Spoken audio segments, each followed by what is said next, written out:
G, la PCR y el uso también de la procalcitonina. También está descrito lo que es el uso de neuroimagen como la tomografía de cráneo o la resonancia magnética cerebral.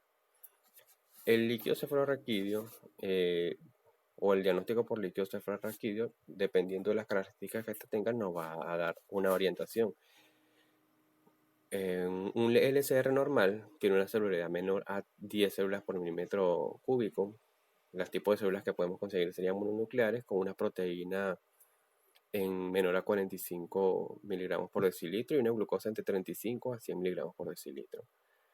En cuanto a una meningitis bacteriana, la celularidad aumenta a mayor de 1000 células por milímetro cúbico, con predominio polimorfonuclear y un aumento de la proteína y disminución de la glucosa.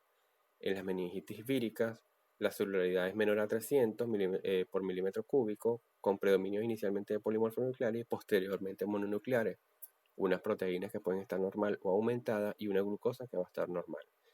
Y una meningitis por tuberculosis, la celularidad va a ser menor a 1000 por milímetro cúbico, con una célula de predominio mononuclear, un aumento muy elevado de las proteínas y una disminución de la glucosa.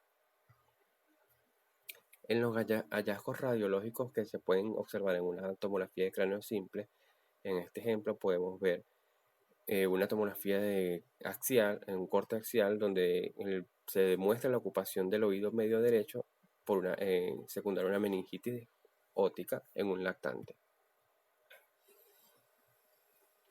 En un estudio de tomografía de cráneo con contraste podemos ver un realce de lo que son las lectomeninges, como se notan aquí en lo que son las flechas rojas. El estudio de resonancia magnética no indica cuadros de meningitis no complicada, simplemente en esta podemos ver un aumento de la intensidad de señal en los surcos y cisternas en la secuencia Flare. En esta imagen del lado izquierdo podemos ver una meningitis secundaria en un cuadro clínico óptico en un lactante, observando una imagen coronal en DRM Flare donde se objetiva una hiperintensidad cortical y de espacio subaracnoideo. En la imagen a la derecha es una imagen en T1 con un contraste que muestra un realce de las lectomeninges. En esta imagen también podemos ver el estudio de T1 con un contraste, con un marcado realce de lo que son las lectomeninges. En cuanto al tratamiento, existen lo que son las medidas generales. Iniciar tratamiento antibiótico precozmente tras la toma de cultivos, monitoreo constante de la diuresis, del nivel de conciencia y la focalidad neurológica. Disminuir la hipertensión intracraneal con el uso de analgesia, elevación de la cabecera, agentes hiperosmolares como el suero salino hipertónico o el manitol. Debe evitarse la restricción de líquidos y las soluciones hipotónicas, que pueden disminuir la presión de perfusión cerebral. El tratamiento antimicrobiano empírico puede ser en pacientes menores a un mes el uso de cefotaxima más ampicilina, de 1 a 3 meses cefotaxima más ampicilina o vancomicina, y mayor a los 3 meses, si existe un alto riesgo de neumococo, usar la cefotaxima más la ceftriaxone y vancomicina, y si existe un bajo riesgo de neumococo, entonces ceftriaxone o cefotaxime.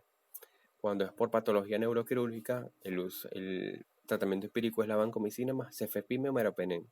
Y si es un paciente inmunodeprimido, la ampicilina más cefepime y vancomicina.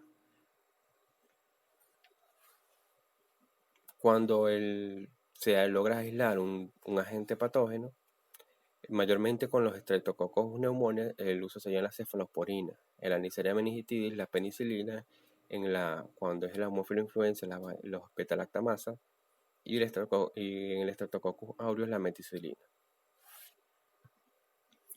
En la población adulto, el tratamiento empírico sería el uso de ceftriaxone más vancomicina y un tratamiento alternativo que puede involucrar el uso de meropenem, las fluoroquinolonas o el astronam.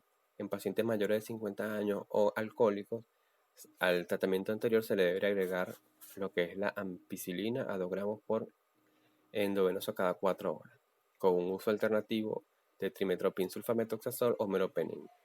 En pacientes inmunosuprimidos, la ampicilina más ceftriaxone más vancomicina y aciclovir. También pueden utilizarse en estos pacientes el cefepime, el astronam y el meropenem. Y en pacientes sometidos a neurocirugía o con traumatismo craneoencefálico, debe usarse la vancomicina más la ceftazidime, con un uso alternativo el meropenem, el ninesolid y el cefepime. Está descrito también el uso de corticoides, por ejemplo, de dexametasona 10 miligramos EB cada 6 horas por 4 días. En cuanto a las complicaciones y secuelas que nos trae la meningitis, producto de su mecanismo fisiopatológico, existe una serie de complicaciones que en inglés se describe con el acrónimo de APTIVE, siendo la H, la hidrocefalia, A, absceso cerebral, C, cerebritis o afección de pares craneales, la T, trombosis, la I, infarto, la B, la ventriculitis o vasculopatías, y la C y la E, con lesiones extraaxiales. También podemos dividir las complicaciones en inmediatas, mediatas o tardías, siendo las inmediatas las menores a las 72 horas, el edema cerebral, el choque séptico, la coagulopatía intravascular diseminada, la miocarditis, la hiponatremia, estado epiléptico, hemorragia, infarto o trombosis. Las mediatas posteriores a las 72 horas, la hiponatremia, el síndrome de secreción inapropiada de hormona antidiurética, la crisis convulsiva, la hidrocefalia, la hemiparesia o signos de déficit neurológico focal, los higromas, acceso cerebral, hemorragias, infartos o trombosis. Tardías, ya posterior a 4 semanas, la sordera, el empiema subdural, una fiebre persistente o recurrente que ocurre en un 25% de los casos, meningitis recurrente, hidrocefalia, encefalopatía fija, retraso mental, ataxia, debilidad, cuadriparesia espástica. El pronóstico depende de la etiología. Por ejemplo, en cuanto a la mortalidad por infección por meningococo, se reportan 20% de mortalidad, distinto a la listeria monocitógena de 15%, o meningococo o influenza o hemófilos influenza de 3 a 7%. Un 25% de los pacientes persistirá con déficit, siendo las tres principales secuelas el deterioro neurológico o el deterioro de la agudeza auditiva hasta hipoacusia, la hidrocefalia obstructiva y el daño parenquimatoso.